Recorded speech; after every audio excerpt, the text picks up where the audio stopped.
lendo com os grupos vivenciais e refletindo sobre nossas emoções. Uma contribuição do grupo online de mulheres.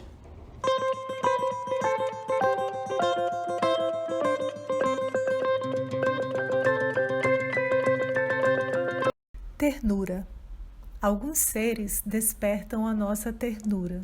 Um cachorrinho, um broto de árvore, um vovozinho. Ternura é proximidade, afeto e compaixão.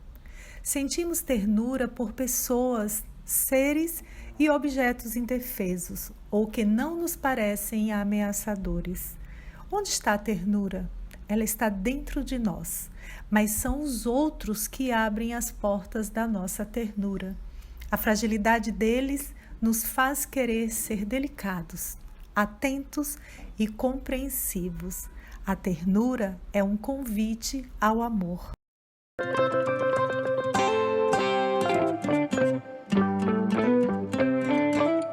De todas as emoções, o amor talvez seja a mais contraditória. Ele pode provocar em nós um sorriso gigantesco ou uma cachoeira de lágrimas. Que tipo de amor existem? Amor romântico, quando pensamos constantemente em uma pessoa e no momento em que a encontramos sentimos um misto de nervosismo e alegria. Amor diligente, quando compartilhamos a alegria e a tristeza da pessoa que amamos e sempre desejamos o melhor para ela. É um sentimento puro e cálido. O amor é o oposto do ódio.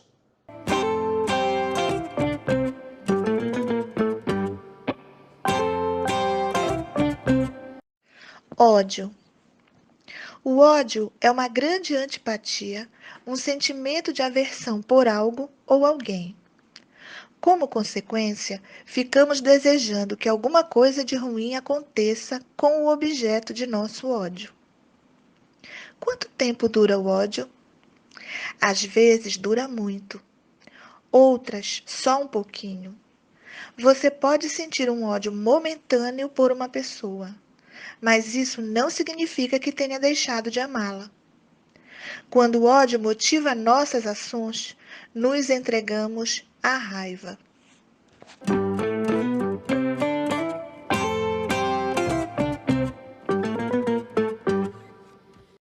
Também conhecida como ira, cólera ou fúria, a raiva é passageira. Ela nos domina e depois vai embora quase sem percebermos. Em geral, sentimos raiva em situações que consideramos injustas ou que ameaçam o nosso bem-estar. A raiva serve para alguma coisa?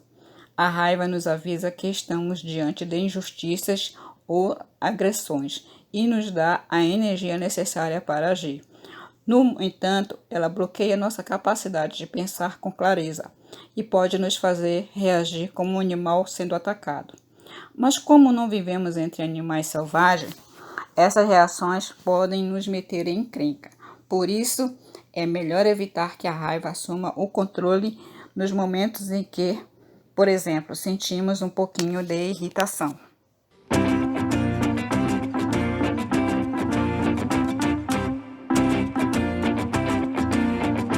O mundo está repleto de cores, sons e odores.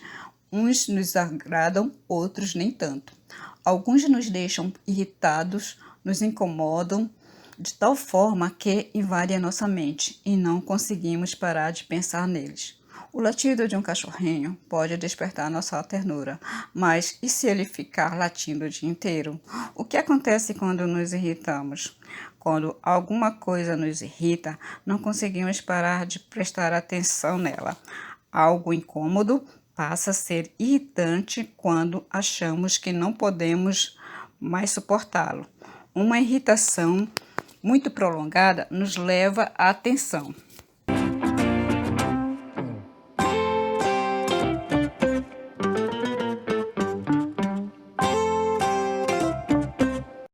Tensão. Algumas pessoas a chamam de estresse. A tensão nasce quando enfrentamos situações que consideramos ameaçadoras, como, por exemplo, mudar de casa ou de escola, estar no meio de uma discussão acalorada. Não ter estudado a matéria quando o professor começa a nos fazer perguntas. Também podemos ficar tenso ou estressado quando o que queremos fazer está em conflito com os desejos de outra pessoa. Por exemplo, quando você quer dormir e seu vizinho quer tocar a bateria. O que acontece quando ficamos tensos? Ficamos nervosos, impacientes e perdemos a calma com facilidade. Ao conversar com alguém em que confiamos sobre o que está nos causando tensão, sentimos um grande alívio.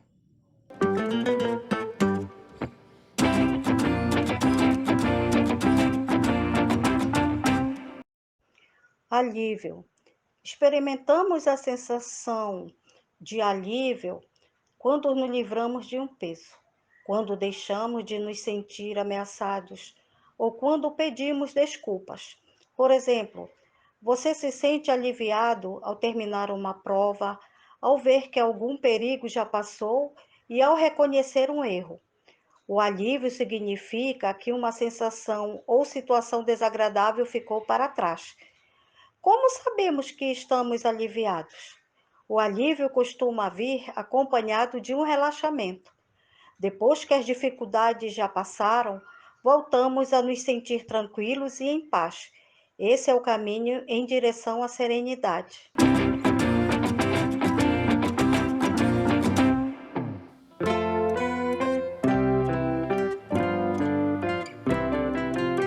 Serenidade. A serenidade é uma sensação de calma e harmonia. Ela nasce no fundo do seu ser, mas costuma se manifestar no olhar. Uma pessoa serena é tranquila, delicada e sempre pede o que deseja com amabilidade e doçura. A serenidade ilumina a mente?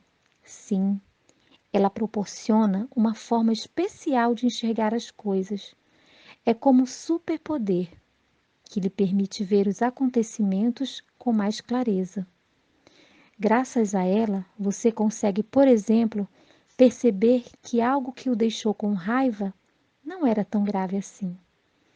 A propósito, a serenidade pode ser exercida como se fosse um músculo. Treiná-la ajuda você a despertar para a felicidade.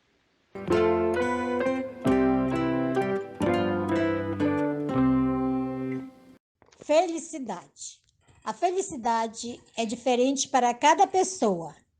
Ficamos felizes quando usamos nossos talentos e habilidades para realizar coisas em que somos bons ou que gostamos de fazer. O que pode nos trazer felicidade? Plantar uma árvore, completar um quebra-cabeça, assar um bolo, montar um móvel, escrever um poema, resolver problemas de matemática. Muitas atividades podem deixá-lo infeliz, se você as encarar como uma oportunidade para curtir o que está fazendo. A felicidade é uma sensação de satisfação com a pessoa que você é. Não a confunda com a alegria.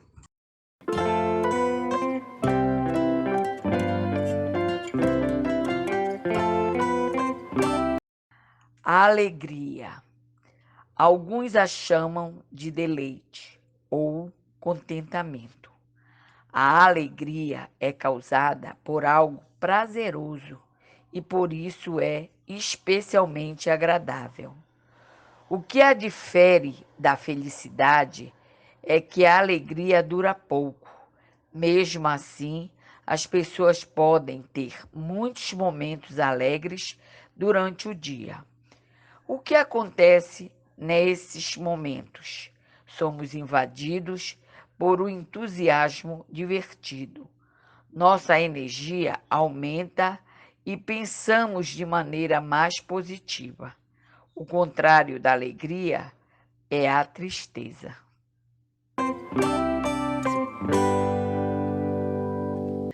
A tristeza. A tristeza é a diminuição geral de nossa energia e de nosso estado de ânimo. Quando estamos tristes, perdemos o apetite, as forças, o desejo, a motivação, a vontade de viver. A tristeza é como um véu que envolve nossa vida e a torna cinzenta. O que causa a tristeza? As pessoas não ficam tristes pelos mesmos motivos. Porém, é comum sentir tristeza quando nos decepcionamos ou perdemos algo que era importante para nós. Imagine que você precise se mudar para outra cidade. É provável que a perspectiva de novidades até desperte a sua curiosidade, mas você sentirá tristeza pelos amigos que vai deixar para trás. A tristeza é uma das faces da compaixão.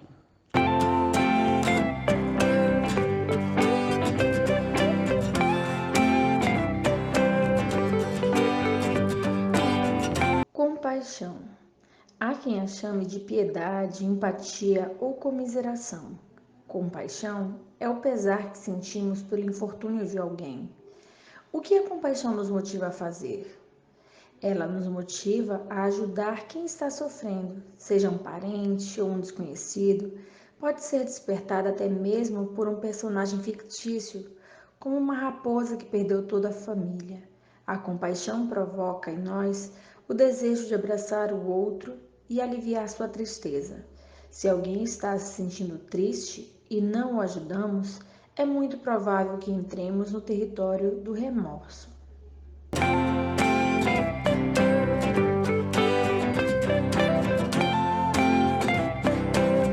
Remorso. Algumas pessoas o confundem com arrependimento.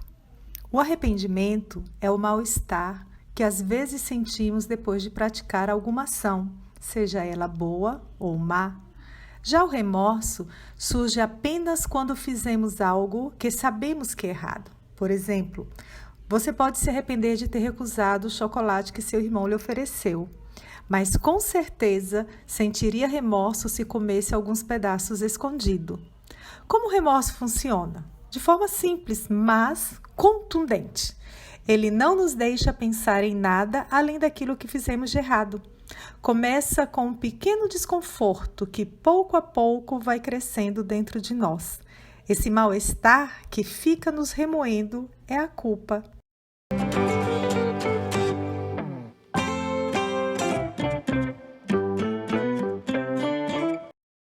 Culpa. A culpa nos invade quando acreditamos ter feito alguma coisa ruim. É o termômetro das nossas ações. Ela nos ajuda a definir o que consideramos certo ou errado. Além disso, ela nos permite avaliar o nosso comportamento. Podemos ouvir a culpa? Quando você faz algo que sabe que não é certo, uma voz interior fala com você. Escute o que ela diz, pois essa voz é a sua consciência questionando se você agiu de maneira correta. No fundo, você sabe o que considera apropriado ou não, mesmo que às vezes não queira admitir. A culpa mostra que somos responsáveis pelas nossas ações e nos torna capazes de julgá-las. Se chegarmos à conclusão de que fizemos algo de errado, provavelmente sentiremos vergonha.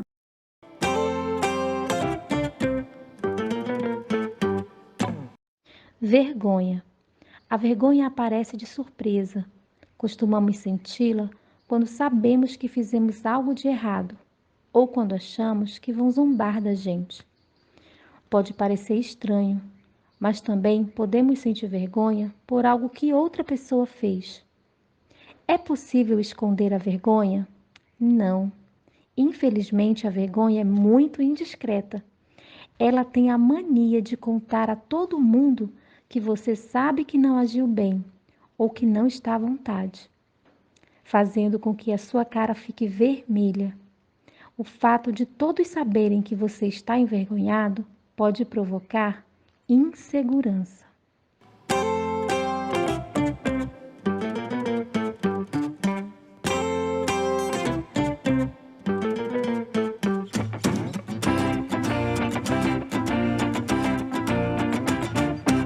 Insegurança.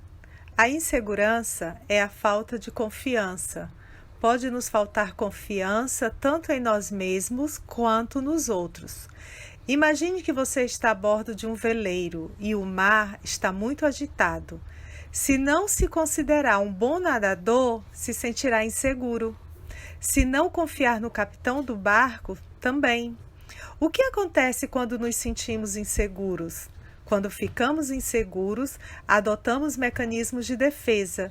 Se você não estiver seguro de sua capacidade para nadar, poderá entrar em pânico, embora essa reação não ajude em nada. Se não confiar no amigo, terá vontade de afastá-lo para se sentir a salvo. Às vezes, por insegurança, agimos com timidez.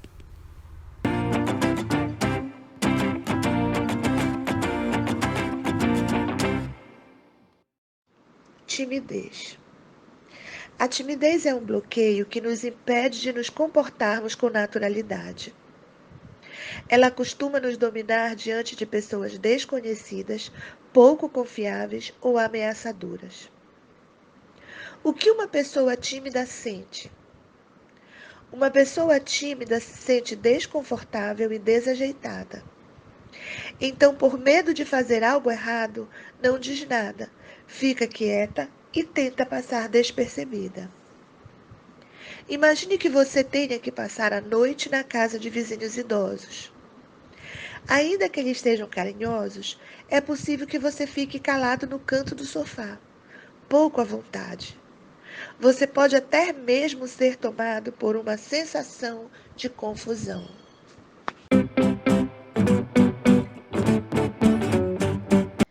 Confusão. A confusão é uma mistura de sentimentos. Imagine que o seu gatinho fez xixi no seu brinquedo favorito. Talvez você tenha raiva, mas também sinta ternura. Experimentamos confusão diante da desordem ou de algo que não conseguimos entender completamente, e isso nos paralisa. Às vezes podemos sentir admiração e tristeza, prazer e inveja, tudo ao mesmo tempo. Como saber se estamos confusos? Quando estiver confuso, você não vai saber ao certo o que está sentindo, mas fique tranquilo, pois isso acontece com todo mundo. Tente descobrir quais emoções estão presentes no momento. A confusão, imprevisível e caótica, pode levar ao medo.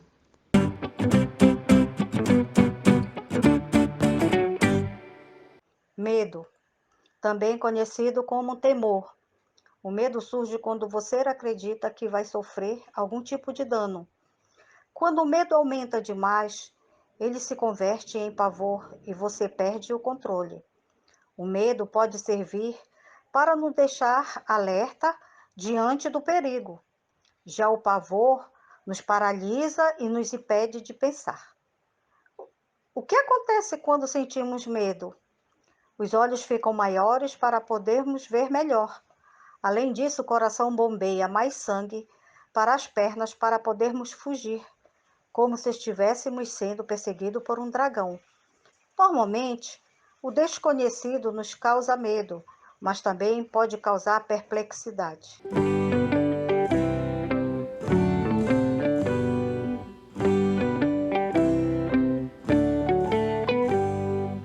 Perplexidade, também chamado de surpresa ou espanto.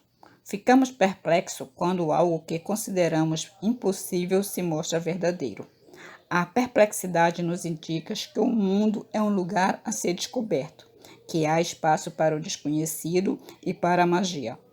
Ela nos revela que estamos rodeados de pessoas e coisas fascinantes. De onde vem a perplexidade? A perplexidade vem da inocência e da curiosidade. Quando você está perplexo, é porque acreditava que algo não fosse possível. Então logo percebe que estava errado. Fica maravilhoso e se pergunta, mas como? Quando vem acompanhada de uma sensação de repulsa, a perplexidade pode se converter em aversão.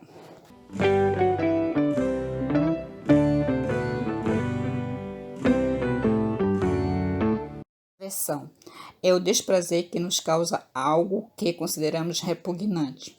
Se perguntar a seus pais, você vai descobrir que, quando era bebê, fazia coisas que hoje lhe causariam nojo ou aversão. Talvez você tenha comido uma minhoca do jardim. Por isso, é interessante se perguntar: será que as coisas são mesmo asquerosas ou foram os meus gostos que mudaram? Todo mundo sente aversão pelas mesmas coisas? Sim e não. Algumas coisas são asquerosas para qualquer um, e esse sentimento é muito útil, pois nos mantém afastados de substâncias que podem nos fazer mal. Por outro lado, alguns costumes que parecem repugnantes para uma família ou uma cultura são considerados normais em outra. Imagine que uma família de outra cultura o convidou para jantar. Para mostrar quantos gostam de você, lhe oferece seu prato mais saboroso, salada de insetos. Manifestar sua aversão nessas circunstâncias pode despertar nos anfitriões um sentimento de hostilidade.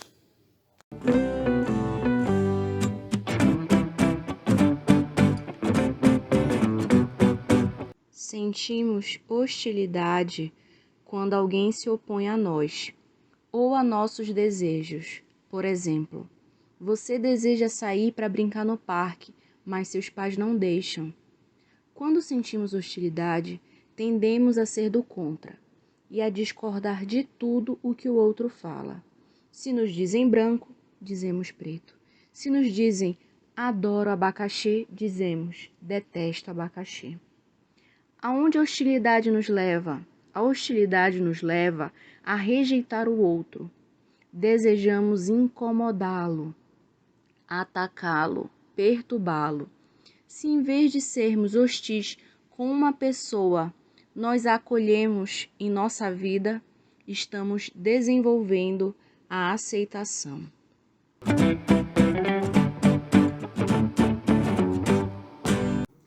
Aceitação. Nós nos sentimos aceitos quando percebemos que as pessoas gostam de nós do jeito que somos, com nossas virtudes e com tudo aquilo que ainda precisamos melhorar. Também sentimos isso quando os outros reconhecem e valorizam nossas capacidades e ações. E quais gestos transmitem aceitação? Aplausos, palavras acolhedoras, um sorriso, um abraço ou qualquer outro gesto cuja finalidade seja demonstrar admiração.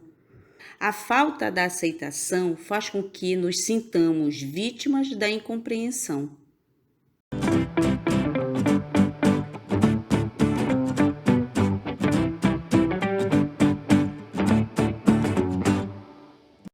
Incompreensão.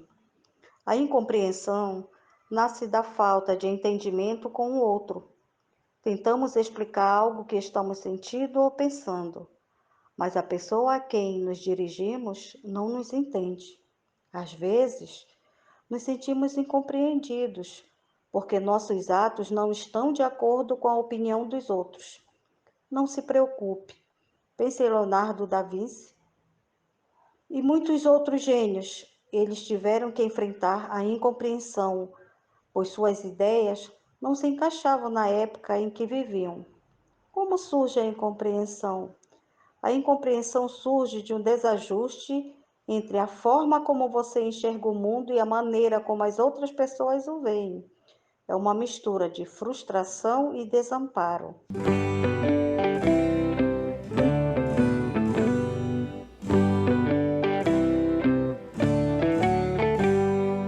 Desamparo. O desamparo nos invade quando nos sentimos desprotegidos ou achamos que não podemos contar com o apoio de ninguém. É uma sensação de pesar e tristeza. Acontece, por exemplo, se os seus amigos não ficam do seu lado ou o abandonam. O que pensamos quando ficamos desamparados? Pensamos que, se pedirmos ajuda, ninguém virá ao nosso socorro. Podemos estar rodeados de gente, mas, se não tivermos o amparo de alguém, acabamos sentindo solidão.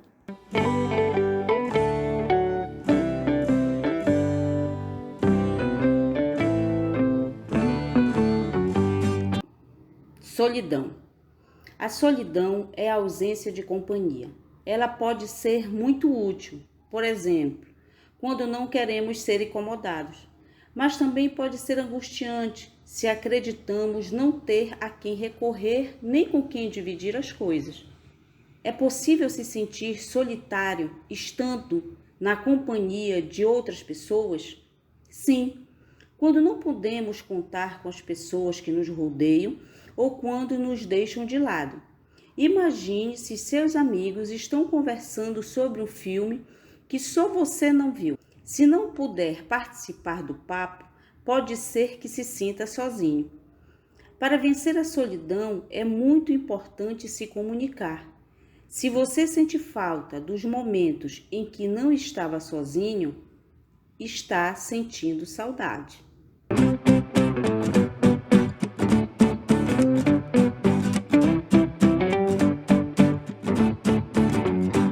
Saudade. A saudade cria um vazio em nosso coração e, quase ao mesmo tempo, o enche de gotinhas de pesar.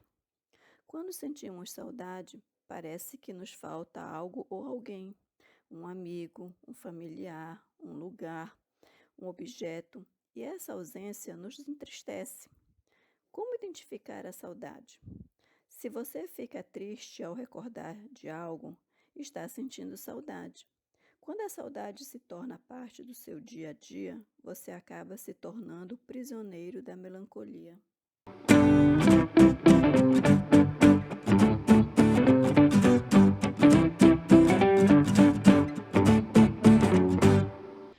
Melancolia. A melancolia é uma forma acentuada de saudade ou nostalgia.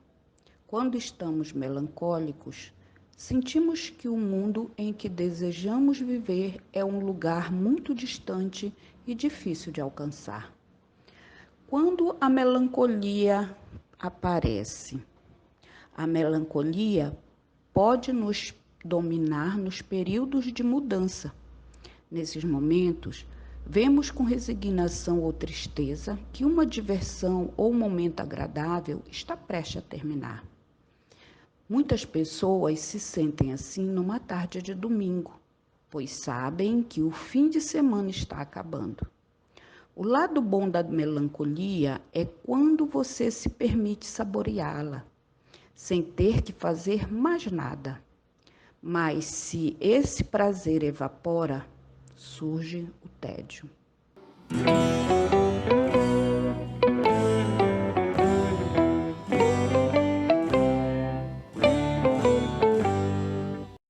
Tédio, também chamado de apatia ou desânimo. O tédio é uma mistura de aborrecimento e cansaço que surge quando não estamos fazendo nada ou quando o que fazemos não nos satisfaz. É um parasita que devora a nossa capacidade de estar numa boa. O que o tédio tem a ver com o tempo? Quando estamos entediados, o tempo parece passar mais devagar e se estica. Um antídoto contra o tédio é bolar ideias que nos despertem a expectativa.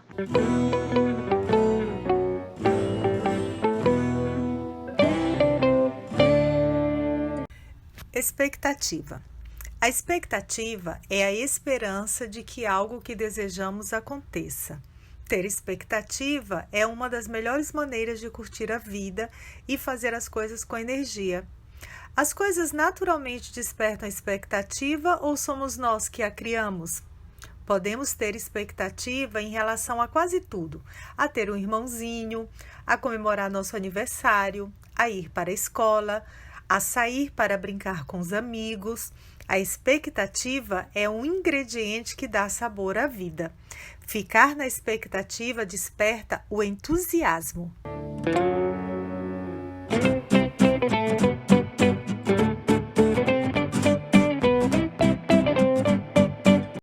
Entusiasmo. O entusiasmo é o despertar de um Deus que existe dentro de nós. Quando nos deixamos levar por Ele, nos sentimos poderosos, capazes de qualquer coisa. Como é o entusiasmo? O entusiasmo parece uma música, porque quando sentimos essa emoção, nosso corpo ganha um ritmo especial. Tente escutar a canção do entusiasmo dentro de você. O ritmo começa no coração, vai ganhando força pouco a pouco, sobe pelos braços, desce pelas pernas. É uma energia que nasce no seu interior e o impele a agir. Inspirados por essa música, facilmente chegamos à euforia.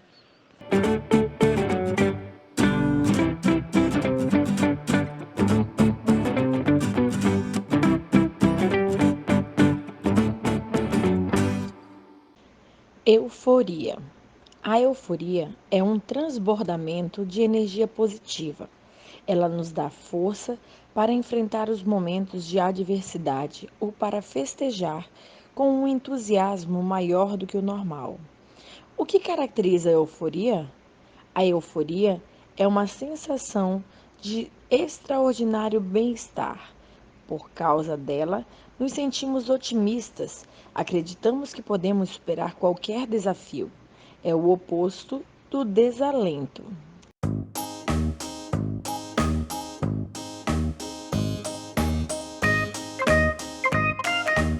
Desalento. Sentimos desalento quando nos falta ânimo para seguir adiante, quando percebemos nosso cansaço e achamos que alcançar nossas metas não será assim tão fácil. Imagine que você está num bosque e quer voltar para casa. Você toma um caminho, porém percebe que não é o mais adequado. Volta ao ponto de partida. Procura uma nova trilha, mas também não é essa. Você insiste. E mais uma vez se engana. Na quarta tentativa, percebe que as forças começam a faltar e desanima. Isso é desalento. O que acontece quando surge o desalento? À medida que o desalento se aproxima, a nossa meta vai ficando mais distante.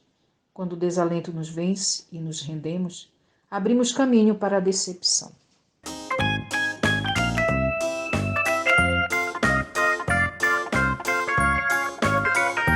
Decepção é o pesar que nos invade quando descobrimos que aquilo em que acreditávamos não é verdade. Também ficamos decepcionados quando desmorona a esperança que havíamos depositado em algo ou alguém. É possível nunca se decepcionar? Isso só poderia acontecer se você já soubesse tudo, tudo mesmo. Desde quantas vezes a sua mãe vai sorrir de manhã até o tamanho exato do universo. E se você pode se surpreender, também pode se decepcionar. Essas duas emoções significam que algo não é como você pensava ou desejava. No caso da decepção, esse desajuste nos contraria, mas não há por que desanimar. Essas experiências nos ajudam a crescer. Como você viu, é praticamente impossível escapar da decepção, mas você pode evitar cair na frustração.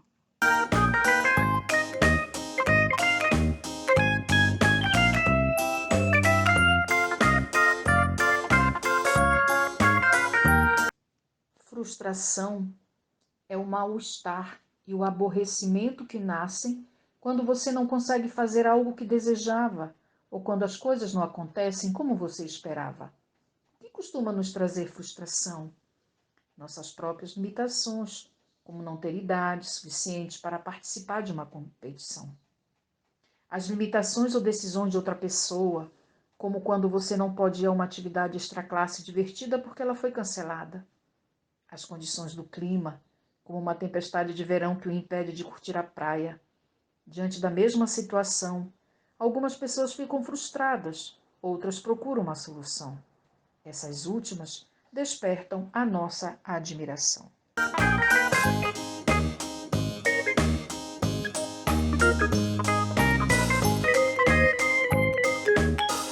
A admiração. A admiração é o apreço e o respeito que sentimos por alguém que tem grandes qualidades ou que tenha feito algo fora do comum. Por exemplo, uma atleta que constantemente supera a si mesma, um explorador que desbrava uma floresta desconhecida, uma amiga que desenha especialmente bem. Todo mundo tem algo digno de admiração?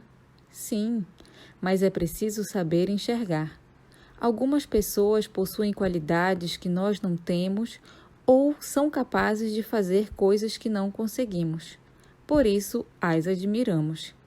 E para admirar alguém, temos que estar cientes das nossas limitações. Mas se essas limitações nos entristecem e nos impedem de valorizar os outros, surge a inveja.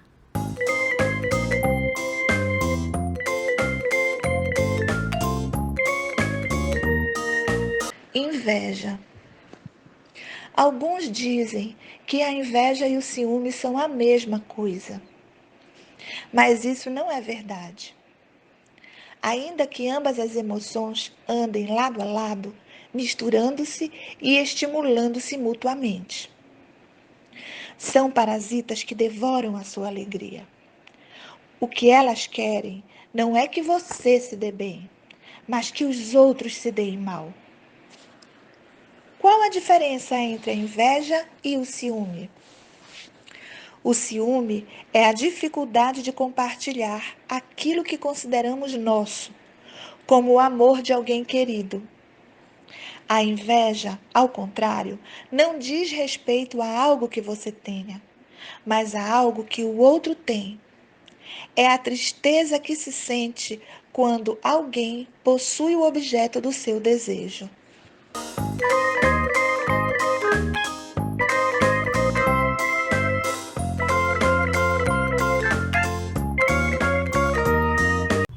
Desejo.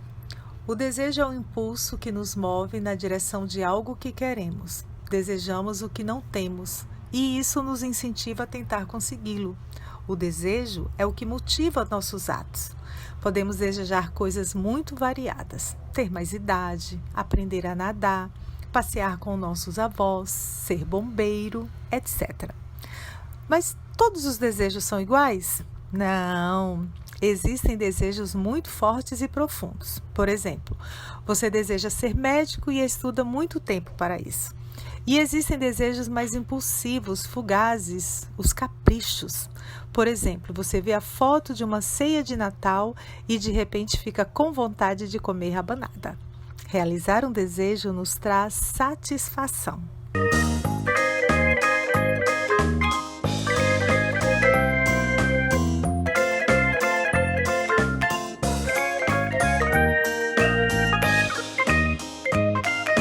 Satisfação.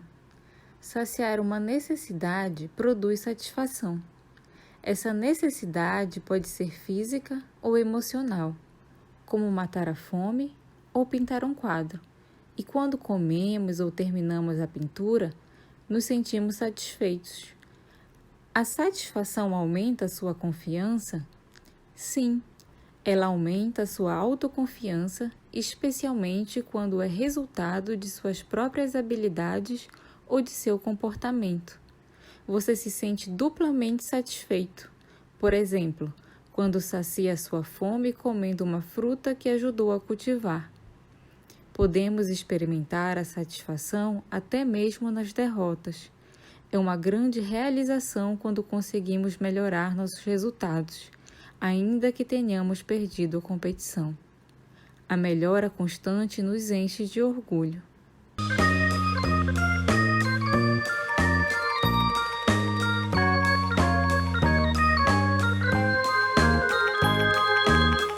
Orgulho. O orgulho é a atribuição de um valor muito alto a alguma coisa, a alguém ou a si mesmo. O orgulho que você sente por quem você é ou pelo que faz pode beneficiá-lo ou prejudicá-lo. Que tipos de orgulho pessoal existem? O orgulho egocêntrico faz com que seus objetivos se reduzam a um só, ser o centro das atenções. A consequência disso é que você pode se tornar pedante, soberbo ou arrogante.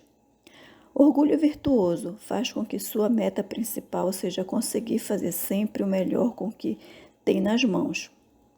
Ele lhe permite descobrir e valorizar suas qualidades, o que pode ajudá-lo a enfrentar grandes desafios. Superar a si mesmo lhe causa prazer.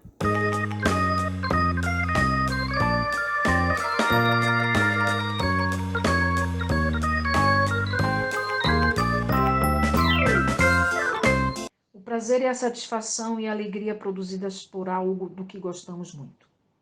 Podemos encontrar prazer em atividades muito diferentes, fantasiar outros mundos, olhar coisas bonitas, resolver problemas difíceis, brincar, sentir-se amado. Como podemos apreciar o prazer? Para sentir prazer, você precisa estar atento ao que acontece.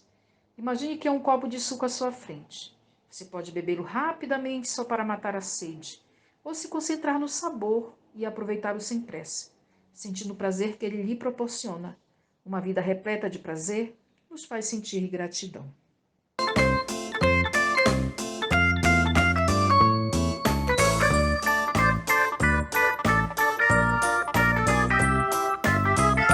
A gratidão é a alma da palavra agradecer.